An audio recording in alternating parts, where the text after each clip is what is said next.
নমস্কাৰ স্বাস্থ্য সম্পৰ্কীয় মোৰ ইউটিউব চেনেল ডক্টৰ এন মিশ্ৰলৈ পুনৰবাৰ আপোনালোকক স্বাগতম জনাইছোঁ।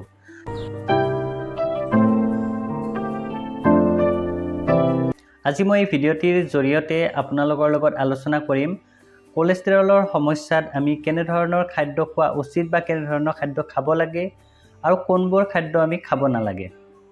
চাওক, প্ৰথমতে মই এটা কথা কৈ লৈছোঁ, আমাৰ শৰীৰত পোৱা সকলো কোলেষ্ট্ৰেৰলেই বেয়া নহয়। আমাৰ শৰীৰত কিছুমান ভাল কোলেষ্ট্ৰেৰল থাকে আৰু কিছুমান বেয়া কোলেষ্ট্ৰেৰল থাকে।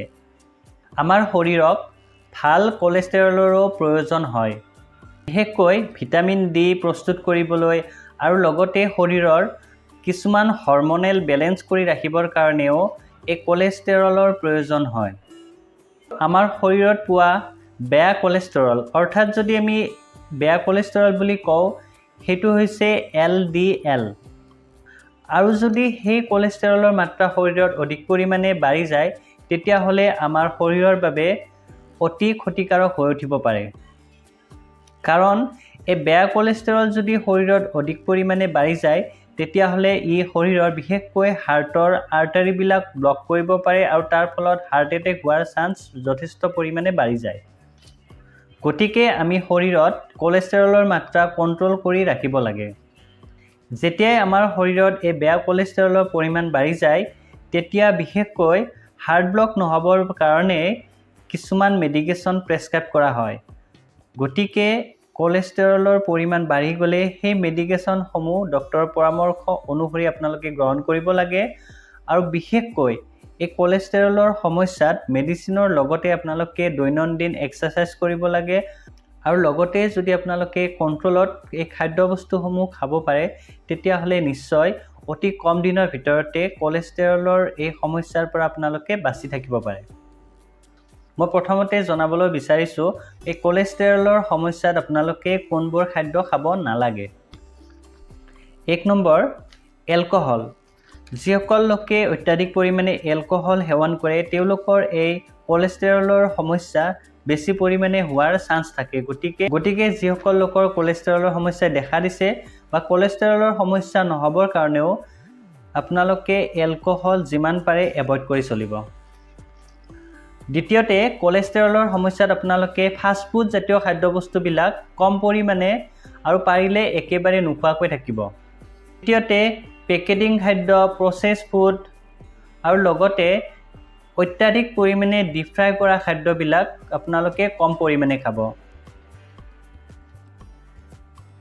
তৃতীয়তে, মছলা আৰু অত্যাধিক তেলজাতীয় খাদ্যবিলাক কম পৰিমাণে খাব লাগে। চতুৰ্থতে, গাখীৰৰ পৰা বনোৱা প্ৰডাক্ট, বিশেষকৈ পনীৰ, বাটাৰ, ঘি, ক্ৰীম, এই খাদ্যবস্তুবিলাক আপোনালোকে কোলেষ্ট্ৰেৰলৰ সমস্যাত এভইড কৰি চলিব লাগে।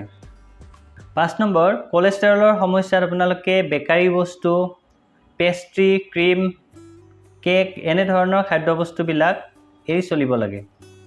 5 নম্বৰ, কোলেষ্ট্ৰেৰলৰ সমস্যাত আপোনালোকে মাংস যিমান পাৰে কম পৰিমাণে বা পাৰিলে একেবাৰে এভইড কৰি চলিব লাগে।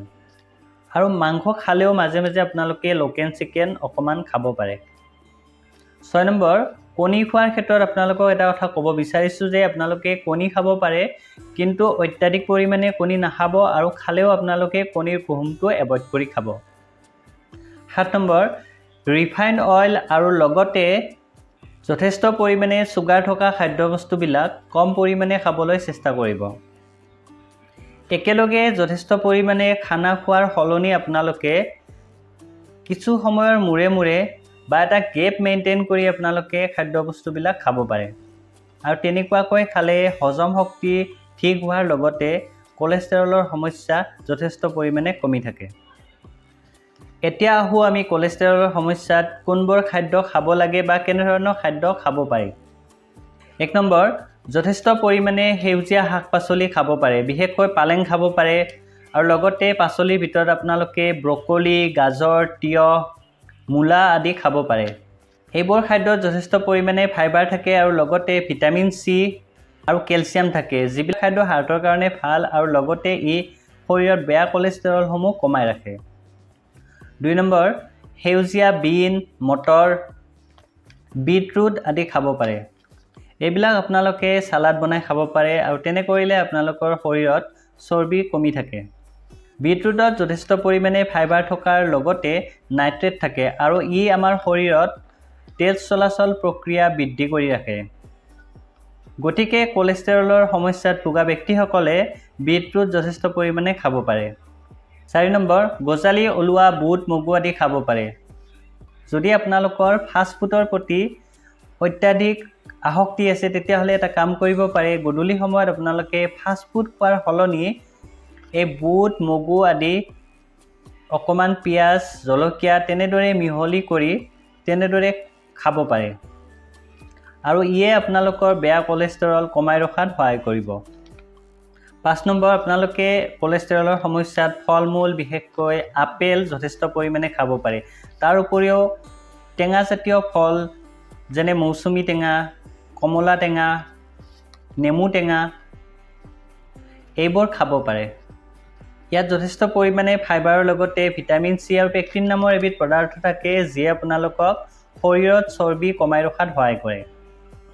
6 নম্বৰ, কফি বা গাখীৰ দিয়া চাহ খোৱাৰ সলনি আপোনালোকে গ্ৰীণ টি খাব পাৰে। তাত যথেষ্ট পৰিমাণে এণ্টিঅক্সিডেণ্ট থাকে আৰু এই এণ্টিঅক্সিডেণ্টে আপোনালোকৰ শৰীৰত বেয়া কোলেষ্ট্ৰেৰল কমোৱাত যথেষ্ট পৰিমাণে সহায় কৰে। 7 নম্বৰ, আপোনালোকে ওটছ খাব পাৰে। ইয়াত যথেষ্ট পৰিমাণে ফাইবাৰ থাকে। গতিকে আপোনালোকে কোলেষ্ট্ৰেৰলৰ সমস্যাৰ লগতে যিসকল লোকৰ হাই প্ৰেছাৰৰ সমস্যা আছে তেনেকুৱা লোকসকলেও এই ওটছ খাব পাৰে। বিশেষকৈ আলমণ্ড, ৱালনাট আদি খাব পাৰে।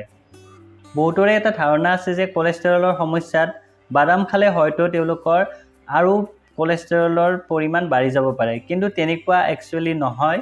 আপোনালোকে কোলেষ্ট্ৰেৰলৰ সমস্যাত বাদাম খাব পাৰে, কাৰণ বাদাম খোৱাৰ ফলত আপোনালোকৰ শৰীৰত ভাল কোলেষ্ট্ৰেৰলৰ সংখ্যা বাঢ়িব আৰু এই ভাল কোলেষ্ট্ৰেৰলে কেতিয়াও আপোনাৰ শৰীৰত অন্যায় নকৰে, গতিকে আপোনালোকে খাব পাৰে। 9 নম্বৰ, কোলেষ্ট্ৰেৰলৰ সমস্যাত আপোনালোকে গুটিজাতীয় খাদ্য বিশেষকৈ ৰঙালাওৰ গুটি, বেলি ফুলৰ গুটি এনেধৰণৰ খাদ্য আপোনালোকে খাব পাৰে। ই আপোনালোকৰ কোলেষ্ট্ৰেৰলৰ লগতে ফেটি লিভাৰৰ সমস্যাত যথেষ্ট পৰিমাণে সহায় কৰে। 10 নম্বৰ, কোলেষ্ট্ৰেৰলৰ সমস্যাত আপোনালোকে তিতা কেৰেলা খাব পাৰে। তিতা কেৰেলাই শৰীৰত বিশেষকৈ ব্লাড পিউৰিফাই কৰে আৰু যিসকল লোকৰ ছুগাৰৰ সমস্যা আছে আৰু লগতে উচ্চ ৰক্তচাপৰ সমস্যা আছে তেনেকুৱা লোকসকলে এই তিতা কেৰেলা খাব পাৰে। 11 নম্বৰ, কোলেষ্ট্ৰেৰলৰ সমস্যাত আপোনালোকে চয়াবিন খাব পাৰে। চয়াবিনত কম বেছি পৰিমাণে ফাইবাৰ থাকে আৰু ই আপোনাৰ শৰীৰত বেয়া কোলেষ্ট্ৰেৰল কমাই ৰখাত সহায় কৰে আৰু লগতে চয়াবিন হৈছে প্ৰটিনৰ অন্য এটা প্ৰধান উৎস। গতিকে কোলেষ্ট্ৰেৰলৰ লগতে আপোনালোকৰ শৰীৰৰ দুৰ্বলতা কমাই ৰখাৰ বাবেও এই চয়াবিন আপোনালোকে খাব পাৰে। 12 নম্বৰ, কোলেষ্ট্ৰেৰলৰ সমস্যাত এটা কথা মন কৰিব যে আপোনালোকে মাছ খাব পাৰে, বিশেষকৈ সাগৰীয় মাছ খাব পাৰে, কাৰণ তাত যথেষ্ট পৰিমাণে ওমেগা 3 ফেটি এচিড থাকে আৰু এই ওমেগা 3 ফেটি এচিডে হাৰ্টৰ ক্ষমতা বৃদ্ধি কৰাত সহায় কৰে।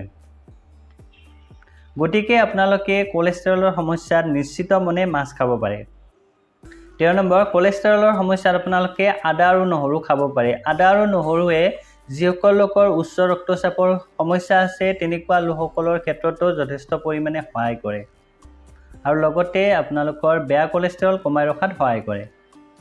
14 নম্বৰ, কোলেষ্ট্ৰেৰলৰ সমস্যাত ভোগা ব্যক্তিসকলে দৈ খাব পাৰে।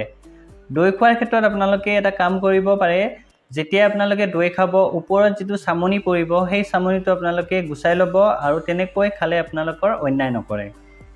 ইয়াৰ উপৰিও আপোনালোকে নিতৌ সঠিক পৰিমাণৰ পানী খাব লাগে আৰু খাদ্যবস্তুবিলাক নিয়ন্ত্ৰণ ৰাখি খোৱাৰ লগতে আপোনালোকে দৈনন্দিন এক্সাৰচাইজ কৰাৰ এটা অভ্যাস গঢ়ি তোলক। আৰু যদি আপোনালোকে শৰীৰত যিকোনো ধৰণৰ বেমাৰৰ লক্ষণে দেখা দিয়ে তেতিয়াহ'লে অকণো পলম নকৰি আপোনালোকে ডক্টৰৰ ওচৰত পৰামৰ্শ লওক আৰু ডক্টৰৰ পৰামৰ্শ অনুসৰি আপোনালোকে মেডিকেশ্যন গ্ৰহণ কৰক, কাৰণ কোলেষ্ট্ৰেৰলৰ সমস্যাত খাদ্যবস্তু আৰু এক্সাৰচাইজৰ লগতে কিছুমান মেডিকেশ্যন গ্ৰহণ কৰাটো অতি প্ৰয়োজনীয়। এটা সঠিক নিয়মত চলিবলৈ চেষ্টা কৰক আৰু এই কোলেষ্ট্ৰলৰ সমস্যাৰ পৰা আপোনালোকে অতি সহজে মুক্ত হৈ এটা অতি সুন্দৰ জীৱন যাপন কৰি আগবাঢ়ি যাওক। গতিকে আজি মই এই ভিডিঅ'টিত যিখিনি কথা আপোনালোকৰ লগত আলোচনা কৰিলোঁ, যদি ভিডিঅ'টি চাই আপোনালোকে ভাল পাইছে তেতিয়াহ'লে ভিডিঅ'টি সকলোৰে মাজত শ্বেয়াৰ কৰি দিব আৰু প্ৰথমবাৰৰ কাৰণে যদি মোৰ এই চেনেলটি চাইছে তেতিয়াহ'লে চেনেলটি ছাবস্ক্ৰাইব কৰি দিবলৈ নাপাহৰিব। ধন্যবাদ।